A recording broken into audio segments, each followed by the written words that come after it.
IGD, dan langsung saja kita akan melakukan pengkajian primer yang dimana terlebih dahulu kita memakai alat pelindung diri atau APD yang meliputi seperti penutup kepala, lalu memakai handscoon, masker, dan sepatu bot dan lain sebagainya harus kita gunakan semua. Lalu langsung saja kita akan melakukan pengkajian primer di mana meliputi pengkajian airway, breathing, dan circulation. Oke.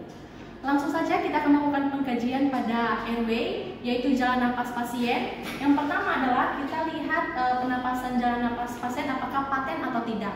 Dengan mendengarkan suara napas pasien apakah terbuka ataupun tersumbat. Dan kita perhatikan juga hidung pasien apakah terdapat cuping hidung, yang dimana hidung pasien kembang kempis atau tidak.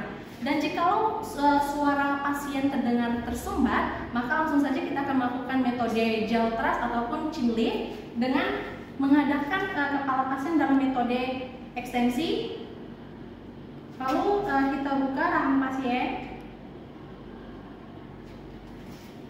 Setelah itu, dengan melakukan pengkajian ini, kita langsung saja melakukan pemeriksaan vokal pada pasien apakah terdapat korpus aliniumnya ataupun benda-benda lain dalam mulut pasien seperti sekret, apakah ada darah ataupun muntah, dengan cara kita melilitkan jari telunjuk kita dengan kasa dan jari tengah kita dengan kasa. Lalu jari telunjuk kita ini kita menekan lidah pasien, lalu jari tengah kita mendorong masuk ke dalam untuk mendeteksi benda apa yang menjadi tersumbat dalam kerongkongan pasien.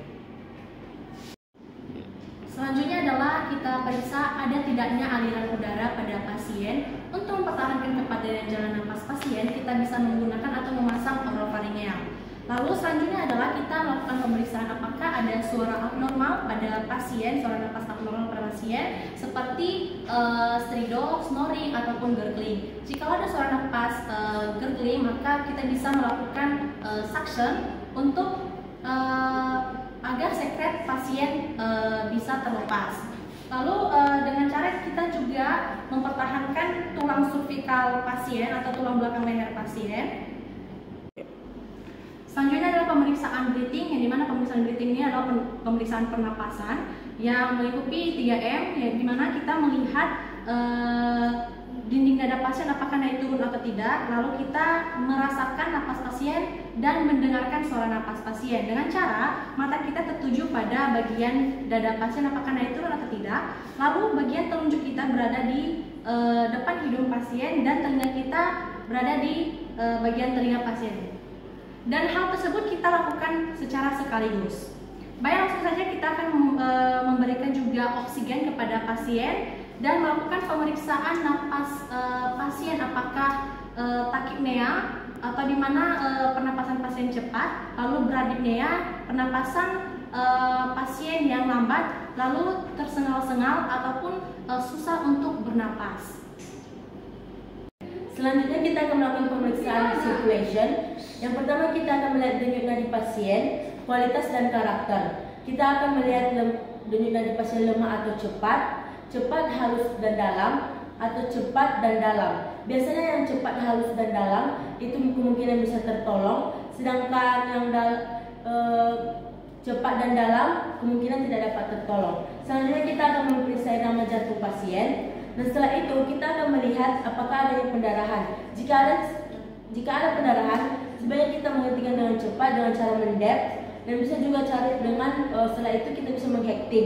Dan setelah itu kita juga buka jalur IV pada pasien dan memberikan cairan kristaloid isotonik. Selanjutnya kita melakukan pemeriksaan sekunder. Yang pertama itu ada observasi umum dengan cara melihat pemeriksaan pada pasien, melihat kesadaran dan melihat bentuk postur tubuh pada pasien. Kita melakukan pengkajian verbal dengan cara menepuk atau dengan pelan kepada pasien. Pak. Selanjutnya kita melakukan penekanan pada ujung jari pasien dengan pelan, apakah ada respon dari pasien. Selanjutnya kita menghirup apakah ada bau ketan atau bau kimiawi dari pasien.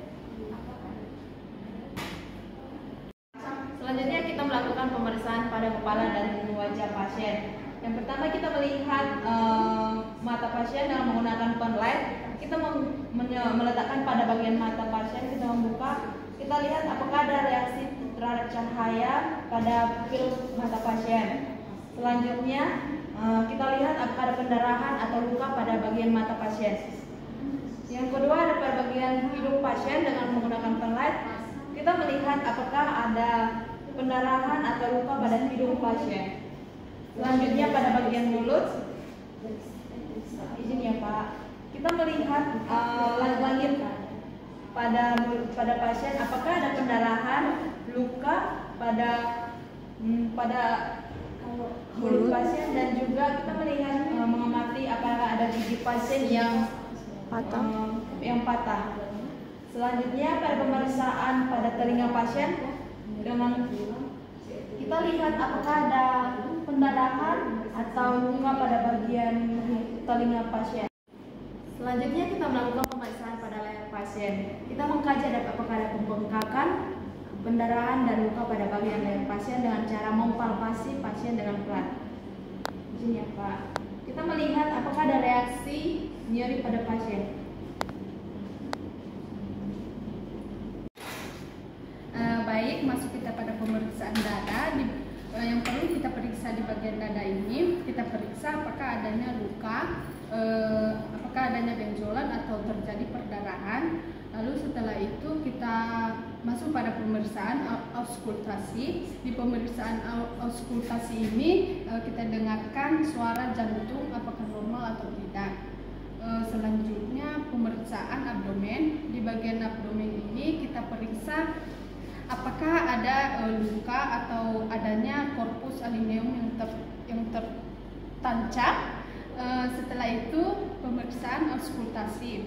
Kita dengarkan bising usus pasien kanan kiri, kita dengarkan normalnya atau tidak. Setelah itu kita palpasi. Di pemeriksaan palpasi ini kita lihat, kita bandingkan kedua sisi apakah terdapat massa atau tidak.